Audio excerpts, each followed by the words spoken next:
Hola mis queridos hermanos, un saludo muy especial para todos y cada uno de ustedes en el nombre del Señor Jesús. Estamos en un tiempo alegre, bonito, hermoso, que es el tiempo del Adviento o la Navidad, y que es la celebración del nacimiento de nuestro Señor de Jesucristo, por tanto la celebración de su cumpleaños. Por tanto, yo he querido hacer este video para explicarles a ustedes dos cosas muy importantes. El primero, darles el fundamento bíblico de donde ha sido tomada esta fiesta de la Navidad, y el segundo, explicarles el profundo sentido teológico que tiene esta fiesta de la Navidad. Antes de iniciar a mirar el fundamento bíblico, yo quisiera recalcarles algo muy importante, que ojalá ustedes lo aprendan y se lo graben en su mente, lo tengan siempre claro. Nosotros los cristianos católicos no celebramos fechas, nosotros los cristianos católicos celebramos hechos, acontecimientos. Por tanto, en Navidad nosotros no celebramos la fecha, nosotros celebramos el hecho, el acontecimiento de que Dios se hizo hombre en la persona del Hijo y compartió nuestra humanidad.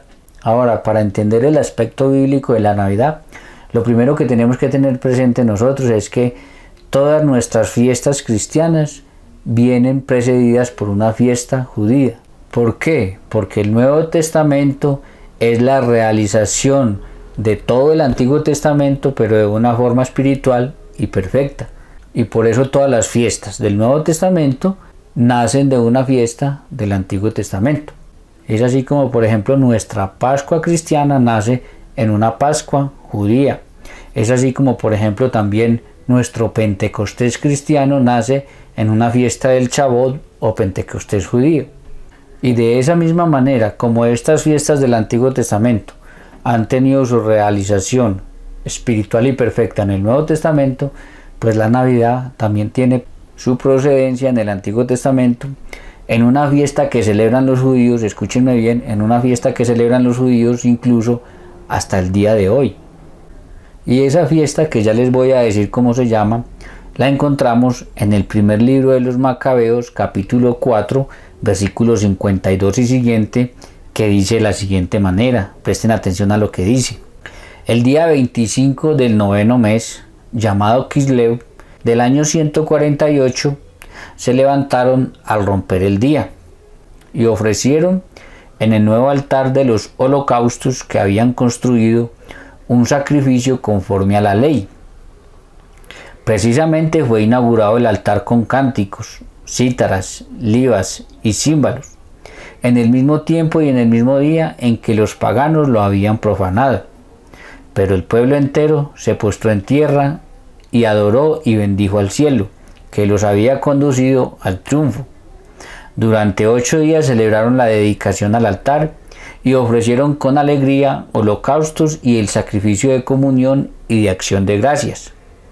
Adornaron la fachada del templo con coronas de oro y pequeños escudos. Restauraron entradas y las salas y les pusieron puertas. Hubo grandísima alegría en el pueblo y el ultraje inferido por los paganos quedó borrado.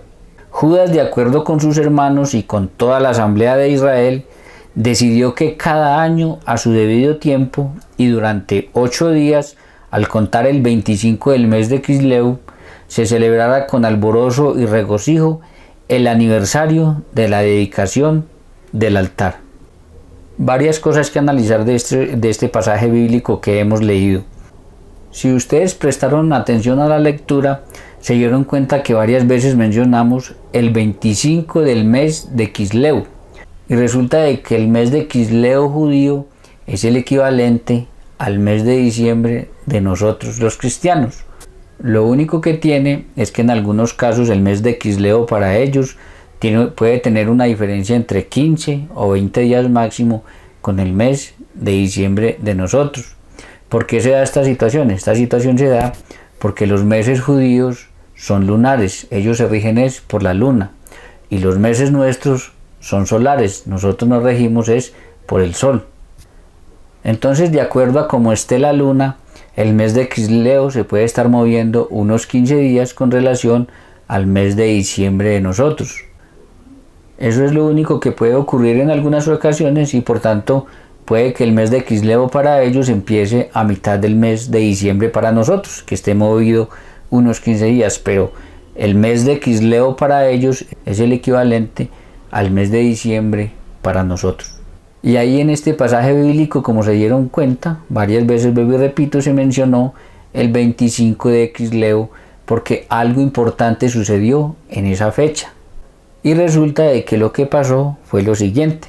Resulta de que el emperador de Siria, Antíoco Epifanes, conquistó Tierra Santa y profanó el lugar santísimo del templo. Puso en el lugar santísimo del templo una imagen de Baal Samed. Pero no solamente puso en el lugar santísimo del templo una imagen de Baal Samed, un dios falso, un dios pagano, sino que en el altar de los perfumes ofreció un sacrificio de un cerdo. Y el cerdo es un animal impuro para los judíos. ¿Por qué el cerdo es un animal impuro para los judíos? Porque resulta que para los judíos todo lo que está entre el mugre y la podredumbre es semejante a Satanás. En cambio lo de Dios es limpio y es puro. Entonces, como ellos sabían que para el judío el puerco es un animal impuro, pues ofrecieron un sacrificio de este animal impuro para profanar el templo de Dios.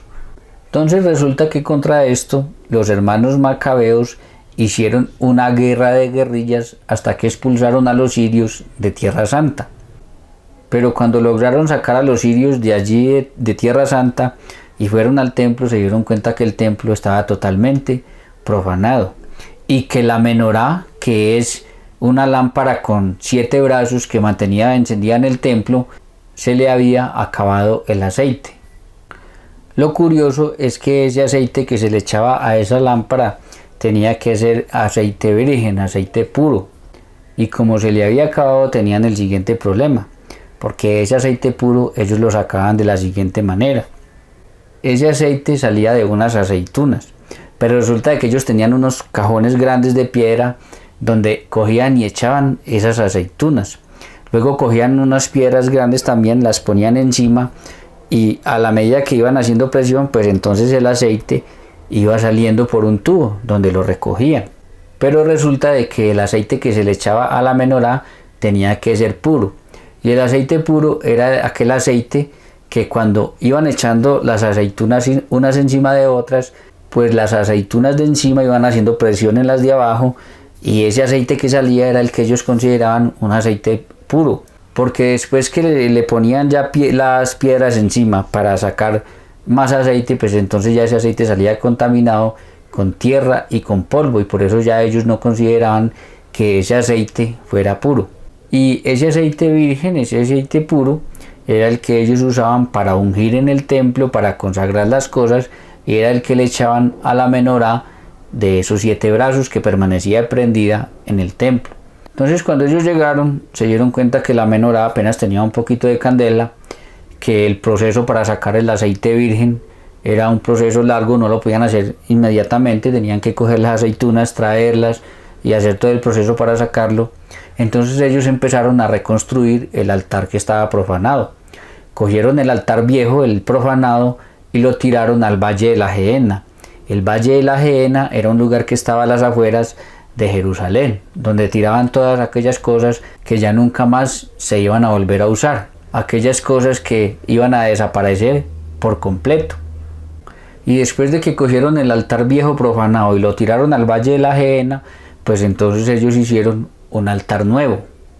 Y con el poquito de aceite que tenía la menorá, el 25 de Quisleu para ellos consagraron el altar nuevo.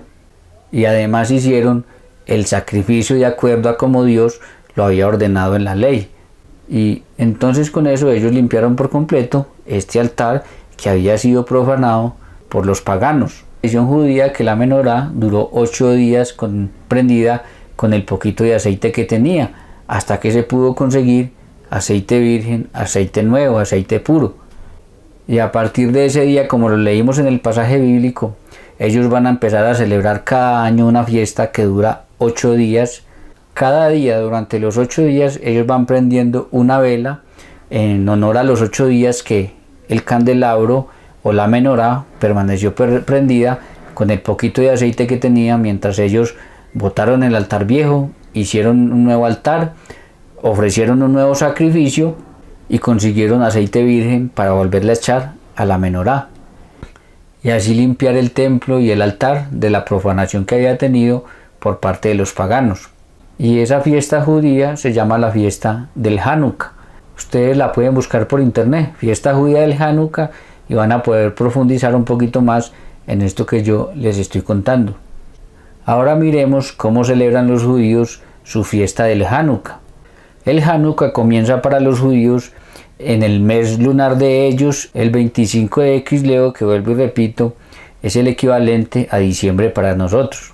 Desde ese día, el 25, como leímos en el texto que ustedes pueden volver a leer, ellos adornaban el templo con luces, con ramas y cosas de oro que brillaban por todo alrededor del templo. Y cada día que va pasando, porque vuelvo y repito, es una fiesta que celebran todavía hasta el día de hoy, van prendiendo una vela en honor a los 8 días que, vuelvo y repito, la menorá permaneció prendida sin apagarse con el mismo poquito de aceite que tenía. Otro detalle interesante de esta fiesta de Hanukkah es que el 25 de Quisleu para ellos, diciembre para nosotros, los judíos en esta celebración también le hacen regalos a los niños, para que los niños sientan la alegría del nuevo altar y del nuevo sacrificio. Por eso nosotros también el 25 de diciembre le damos regalos del niño Dios a los niños, para que los niños se acuerden con ese regalo que Jesús ha nacido y que nos trae con él la vida eterna. Esta fiesta del Hanukkah es muy interesante porque realmente es muy parecida a nuestra celebración de la Navidad, de tal manera que muchas personas que no conozcan esto se pueden estar confundiendo y pueden estar pensando que los judíos están celebrando la Navidad cuando en realidad los judíos jamás celebrarían la Navidad. Recuerden que los judíos rechazaron a Jesús como el Mesías, fueron los que hicieron que los romanos lo crucificaran y lo mataran. Entonces sería ilógico que los judíos que no aceptaron a Jesús como el Mesías estén celebrando Navidad. Entonces muchas personas los pueden ver a ellos celebrar su Hanukkah, y personas que no conozcan esto, yo hasta no hace mucho tiempo me entero que ellos celebraban el Hanukkah y cómo lo celebraban. Entonces personas que no conozcan la celebración judía del Hanukkah pueden estar pensando erróneamente que los judíos están celebrando Navidad cuando los judíos no celebran Navidad. ¿Cómo van a celebrar los judíos el nacimiento de Jesús, el Mesías, si ellos no aceptaron a Jesús como el Mesías? Entonces cuando usted en diciembre vaya por algún lugar donde hayan judíos y haya una sinagoga y vea luces y vea cosas brillantes, no se vaya a confundir que ellos no están celebrando Navidad. Ellos están celebrando su fiesta del Hanukkah judío, que se parece a la Navidad porque precisamente la fiesta de la Navidad tiene su procedencia en la fiesta del Hanukkah judío.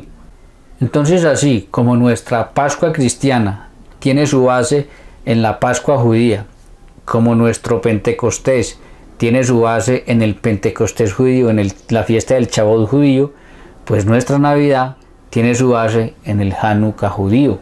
Ahora, para nosotros entender la Navidad desde el Hanukkah judío, tenemos que entender lo siguiente.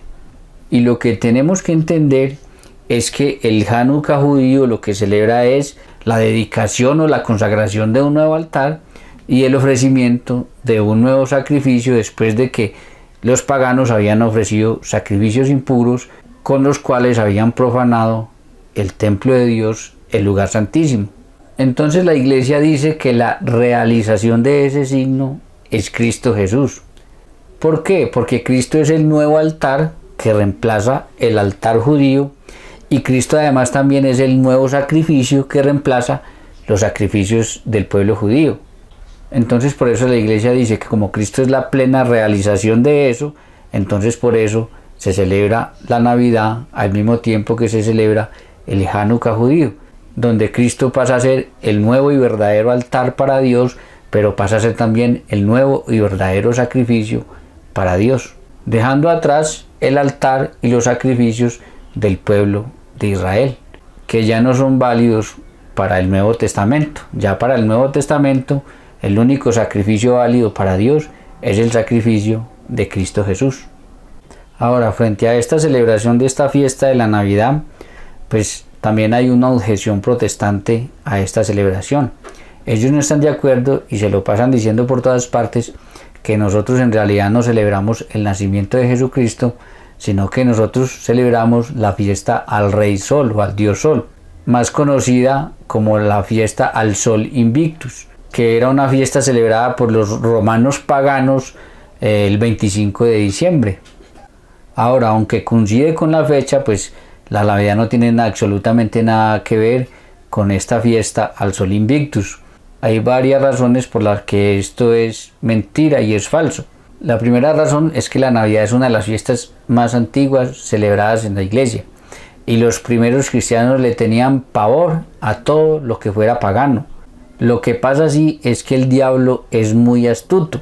Como los judíos empezaron a celebrar el 25 de Kislev, es decir, el 25 de diciembre, su fiesta del Hanukkah, como conmemoración de la celebración de un nuevo altar y de un nuevo sacrificio, pues el demonio se inventó en Persia el mismo 25 de diciembre una fiesta al Sol Invictus.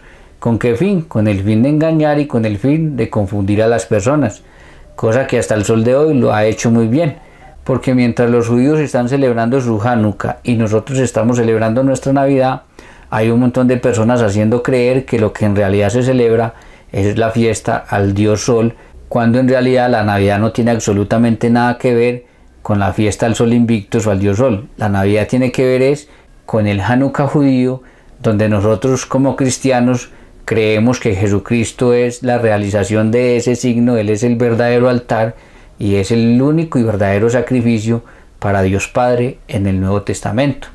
Y así como los judíos en su fiesta del Hanukkah adornan el templo con luces y con cosas brillantes, pues nosotros adornamos nuestros templos y nuestras casas con luces y con cosas brillantes, porque además de todo esto también Jesús se proclamó como la luz del mundo. Otra razón por la que la Navidad no tiene nada que ver con la fiesta del Sol Invictus es porque los que se inventaron la fiesta del Sol Invictus eran politeístas, es decir, creían en muchos dioses y precisamente veían el sol como uno de sus dioses, como el más grande de sus dioses. En cambio, nosotros los cristianos no somos politeístas, nosotros tenemos un solo Dios verdadero, y ese único y verdadero Dios para nosotros se llama Jesucristo. Él es el verdadero sol que no solamente ilumina el universo entero, sino que ilumina lo más importante de nosotros, que es nuestro interior. Por eso es que la Navidad no tiene absolutamente nada que ver con la fiesta al dios Sol o al Sol Invictus. La Navidad, vuelvo y repito, empata es con la fiesta del Hanukkah judío. Pero además de eso también hay otra cosa interesante bíblicamente. Si ustedes van al libro de Ageo, capítulo 2, versículo 10, vamos a leer algo que confirma y profetiza lo que nosotros celebramos y vuelve y le apunta a eso el 24 o el 25 de diciembre. Miren lo que dice. El día 24 del noveno mes, el año segundo de Darío, dirigió Yahvé la palabra al profeta Ageo en estos términos. Y se adelantan para no leerlo todo al capítulo 2, pero a los versículos 18 y 19, miren lo que dice.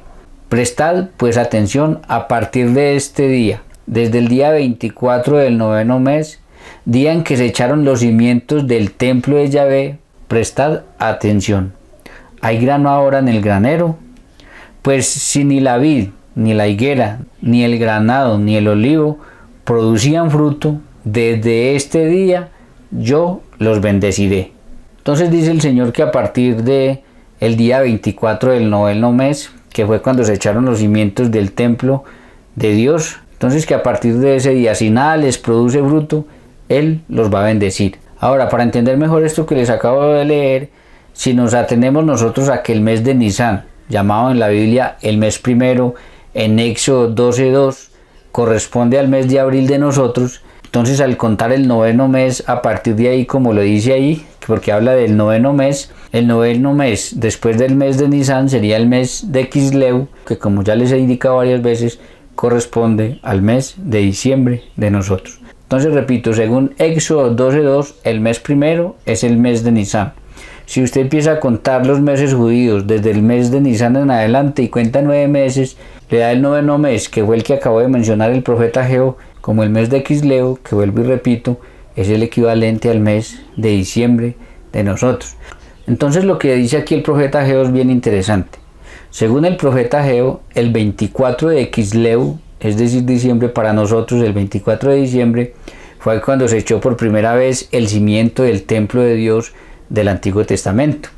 Ahora, si nosotros vamos al Nuevo Testamento, y vamos a Hechos 4:11, nos dice que Jesús es la piedra angular. La piedra angular en una construcción es la principal piedra, la que se pone abajo, la primera que se pone y la que le da sustento y sostenimiento a todo lo que se va a construir, a toda la construcción. Entonces, si tenemos en cuenta que Jesucristo es la piedra principal, la piedra angular en el Nuevo Testamento y por tanto el cimiento principal del nuevo templo de Dios, entonces parece que el profeta Ageo profetizó casi que con exactitud la fecha de su nacimiento y además el comienzo de las bendiciones de Dios para nosotros. Con esto podemos darnos cuenta entonces que nuestra Navidad tiene una raíz profundamente hebrea, profundamente judía. Pero vuelvo y repito nuevamente, aunque Jesús no hubiera nacido un 25 de diciembre, a nosotros eso no nos importa porque nosotros no celebramos fechas, nosotros celebramos hechos, acontecimientos, y lo que celebramos en Navidad es el hecho de que Dios en la persona de su Hijo se hizo como uno de nosotros. Ahora entremos en el aspecto teológico de la Navidad que me interesa mucho, porque la Navidad poco a poco se ha ido convirtiendo en una fiesta muy romántica, en una fiesta de niños, y las cosas de Dios tienen que tener algo de romanticismo, pero cuando se sensibiliza mucho y se exagera demasiado, pues se vuelve algo empalagoso. Entonces lo que tenemos que hacer nosotros es tratar de buscar un equilibrio de las cosas para que todo esté en el punto que debe estar y de la forma como debe ser. Y desafortunadamente por todo ese romanticismo la Navidad se nos está volviendo una fiesta vana. Poco a poco la Navidad se ha ido convirtiendo en una fiesta de niños. Y ojo, no es mala, pero corremos el riesgo de que se pierda el profundo sentido teológico que tiene la Navidad. Y el profundo sentido teológico que tiene la Navidad es que todo un Dios, el Dios que no cabe en el universo, el Dios que hizo cuanto existe, el Dios que no tiene principio ni fin, quiso por voluntad propia y por amor compartir nuestra humanidad, para precisamente desde nuestra condición humana salvarnos. Eso es precisamente lo que dice Filipenses 2 del 5 al 11. Dice que él, siendo de condición divina, no hizo alarde de su igualdad con Dios, sino que se abajó y se hizo como uno de nosotros, y que por eso se hizo merecedor de que Dios le diera el nombre que está sobre todo nombre, para que al nombre de Jesús toda rodilla se doble en el cielo, en la tierra y en el abismo. Esa kenosis, ese abajamiento, es precisamente el sentido profundo teológico que tiene la Navidad. Entonces, por tanto, romanticismo poco a poco se ha ido perdiendo este sentido teológico de que en Belén, en la cueva de la Natividad, hay unas piedras que están hasta el día de hoy, donde ha ocurrido el hecho más grande de la humanidad y del universo entero. Esas piedras escucharon por primera vez llorar a Dios.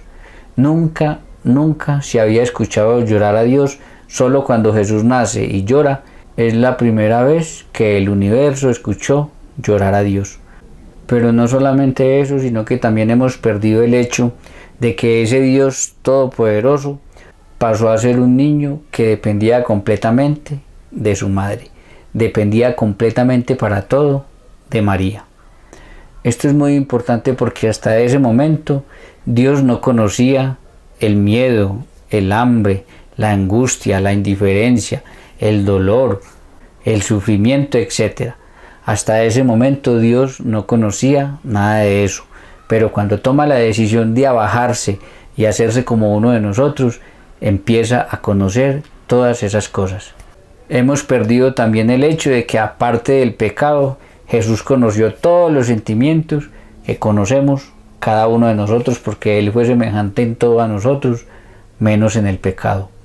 Por todo eso es que es tremendo y es lamentable que poco a poco se esté perdiendo el verdadero sentido teológico de la Navidad por culpa del comercio y por culpa de tanto romanticismo. Y poco a poco hemos ido dejando que la Navidad se convierta solo en una fiesta de niños, en una fiesta infantil. La Navidad es la fiesta de la gran teofanía de Dios. Una teofanía es una manifestación de Dios. Ha habido muchas manifestaciones de Dios, pero ninguna manifestación de Dios tan grande como la Navidad. Y no hay manifestación más grande que la Navidad o el nacimiento de Jesús, porque es la primera vez que el hombre puede ver a Dios. Nunca antes el hombre había podido ver a Dios como lo vio cuando nació Jesús. Nosotros ni siquiera alcanzamos a percibir o a imaginarnos lo que sintieron María y José cuando vieron a Jesús y supieron que ese era el Dios del universo. Y no solamente se dieron cuenta que era el Dios del universo, sino que era responsabilidad de ellos, que ellos lo tenían que cuidar, que ellos lo tenían que alimentar, que ellos lo tenían que educar, y no a cualquier niño, sino, vuelvo y repito, nada más ni nada menos que al Dios del universo. Es que ese solo hecho debiera de bastar para que nosotros celebráramos de una manera muy diferente la Navidad.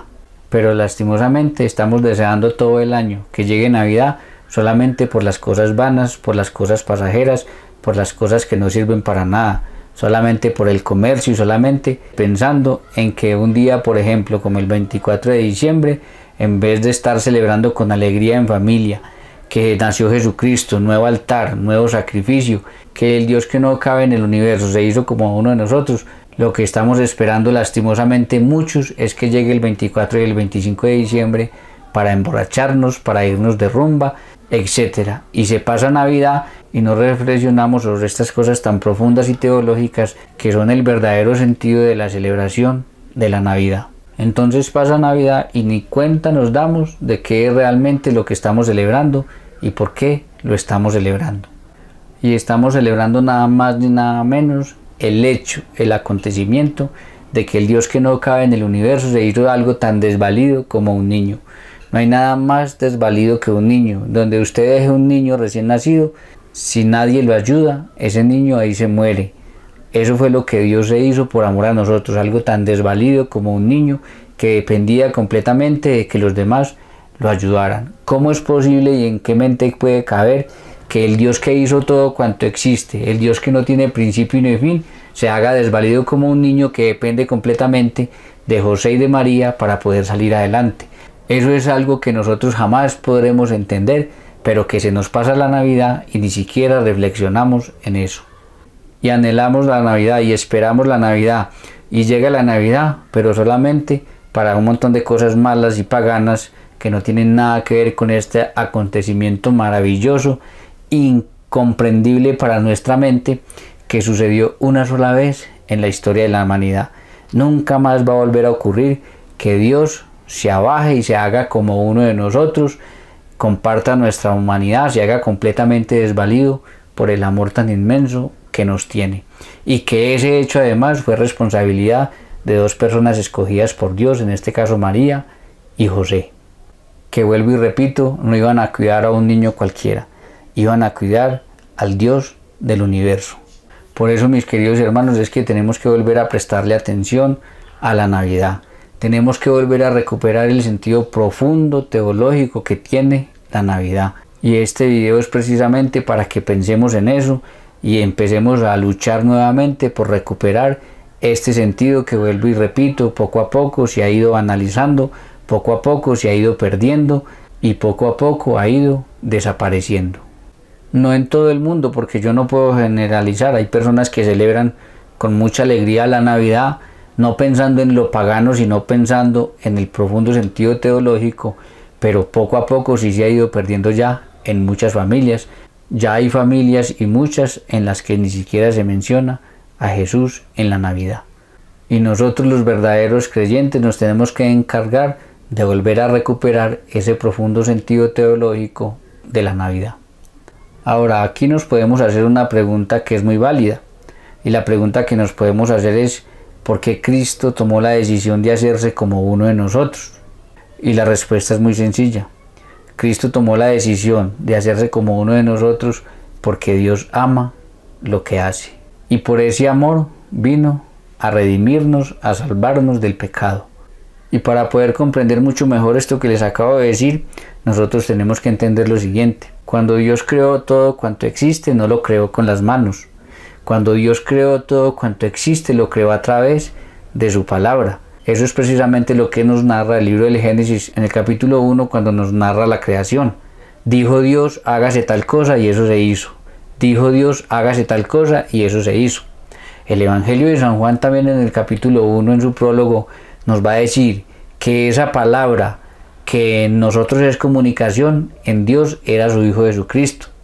Entonces cuando Dios creó todo, no lo creó con las manos. Cuando Dios creó todo cuanto existe, lo creó a través de su palabra, que es su Hijo Jesucristo.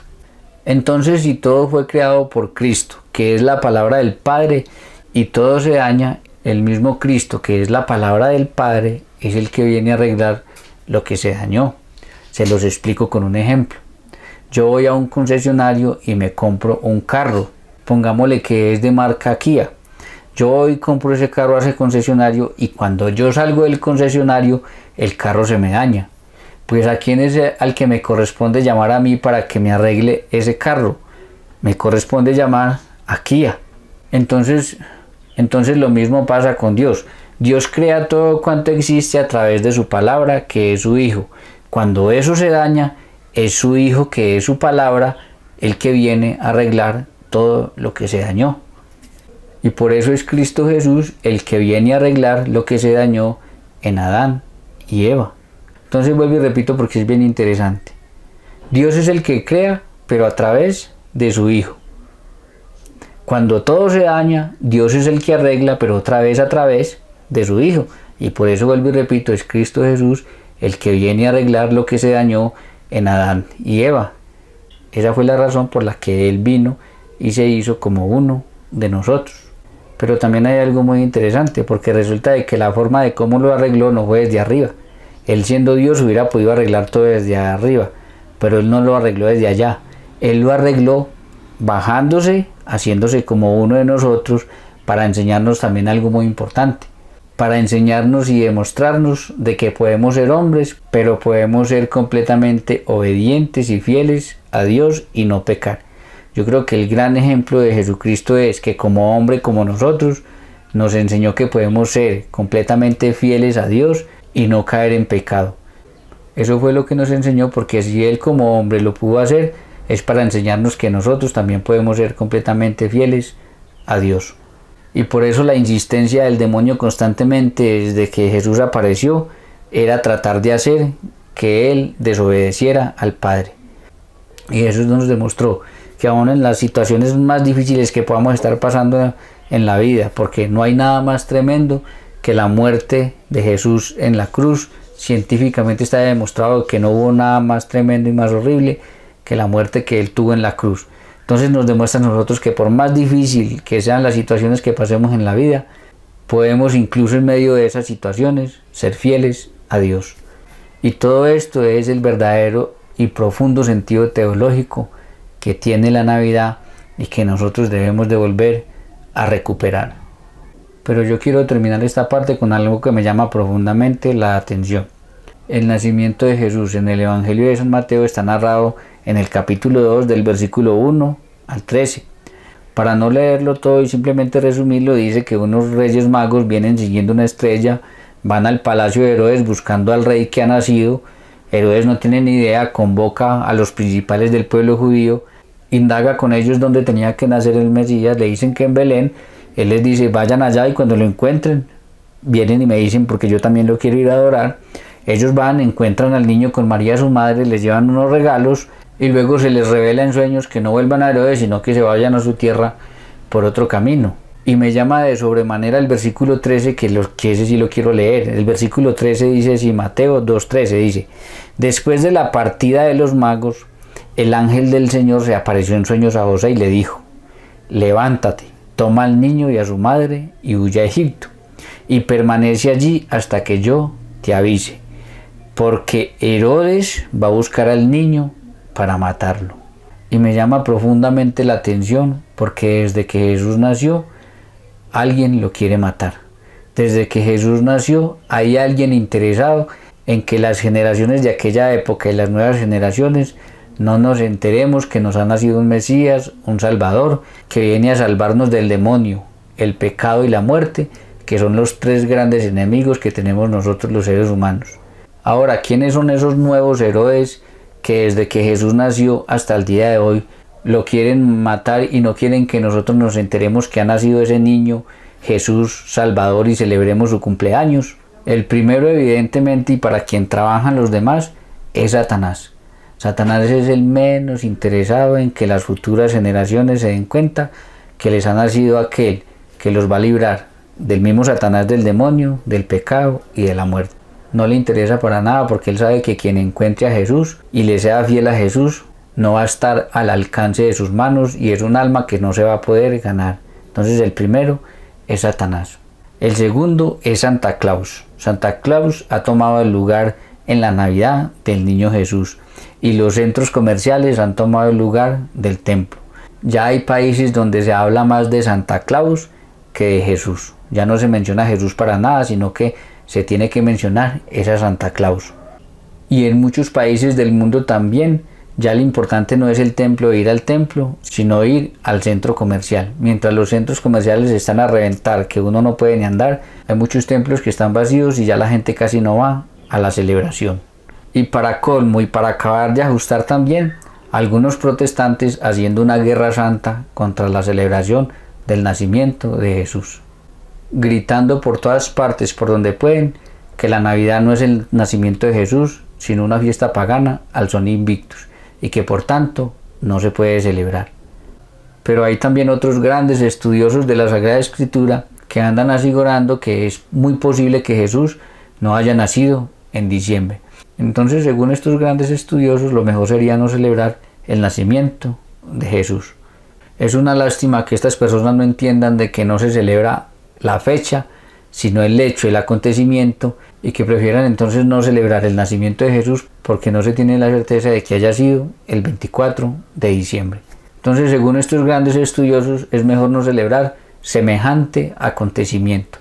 Nos debemos de perder nosotros de celebrar semejante acontecimiento, porque ellos no tienen la seguridad y la certeza de que fue en diciembre, olvidándose de todo lo que yo les he dicho, el profundo sentido teológico que tiene la Navidad, que vuelvo y repito, nunca alcanzaremos a entender cómo un Dios que no tiene principio ni fin se hizo algo tan desvalido como un pequeño niño, y además lo hizo por amor a nosotros, que ni siquiera nos lo merecíamos. Todavía que nos lo mereciéramos, vaya vengo, pero ni siquiera nos lo merecíamos, ni nos lo merecemos por nuestros pecados. Entonces todo ese hecho tan profundo no lo podemos recordar ni lo podemos celebrar, porque según estos grandes estudiosos no hay la seguridad y la certeza de que Jesús hubiera nacido en diciembre. Entonces para ellos mejor no celebrar.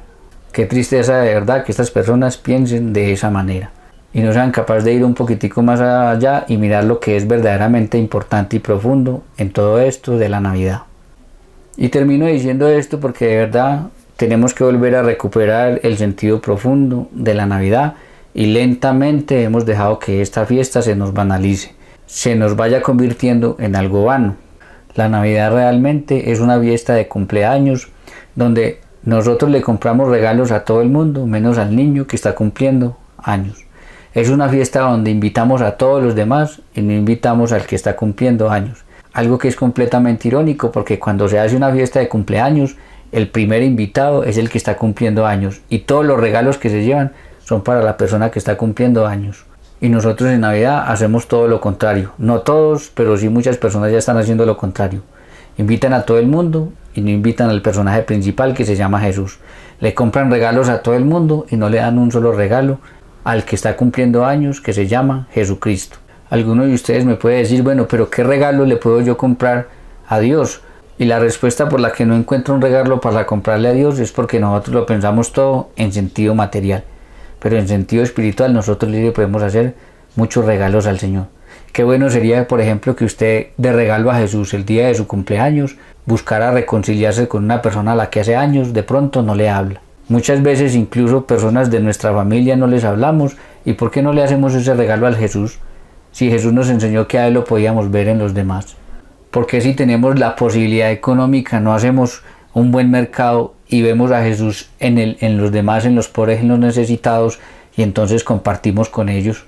Qué bueno de verdad sería que si una pareja de esposos está peleada, ese día se reconciliara.